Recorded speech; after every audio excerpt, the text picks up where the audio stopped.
তো হ্যালো বন্ধুরা, তো সকাল সকাল স্নান করা কমপ্লিট। এটাই নিয়ম, বাড়ির সব মেয়েদেরকে সকাল সকালই স্নান কমপ্লিট করে নিতে হবে।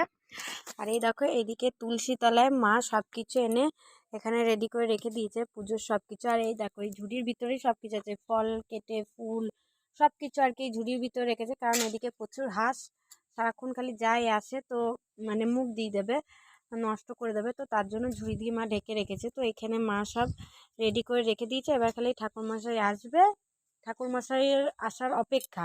ঠাকুরমশাই এসে পুজোটা করলেই তাহলেই হবে। আর আজকে যতক্ষণ না পুজো হবে ততক্ষণ কিন্তু আমরা বাড়ির মেয়েরা কেউ কিছুই খেতে পারবো না, এটাই আর কি নিয়ম। আর এই দেখো, এইদিকে মা এখন দুধ মারতে বসেছে, মানে দুধটাকে আর কি চাচি করবে ফুটিয়ে ফুটিয়ে। তো এইটা দিয়ে কিন্তু লবান গোলা হবে। তো আমাদের কিন্তু লবান্ন উৎসব কিন্তু হয়ে গেছে, যেটা নতুন ধান ওঠার উপলক্ষে হয়। কিন্তু সেই ভিডিও আমি ফুল ভিডিও করে রেখেছি, কিন্তু সেটা এখন আমি পোস্ট করতে পারিনি যেহেতু এডিটিং হয়নি। তো আমি খুব তাড়াতাড়ি সেটা পোস্ট করে দেব। তো তখন ওইটাই হচ্ছে আমাদের মেন লবান। কিন্তু আজকেও মানে আমাদের এটার নাম হচ্ছে ঋতু লবান, এই পুজোটার নাম। তো আজকেও আর কি লবান সবাই করে এবং লবান খায়। আর আজকে কিন্তু একদমই নিরামিষ খাওয়া দাওয়া আমাদের।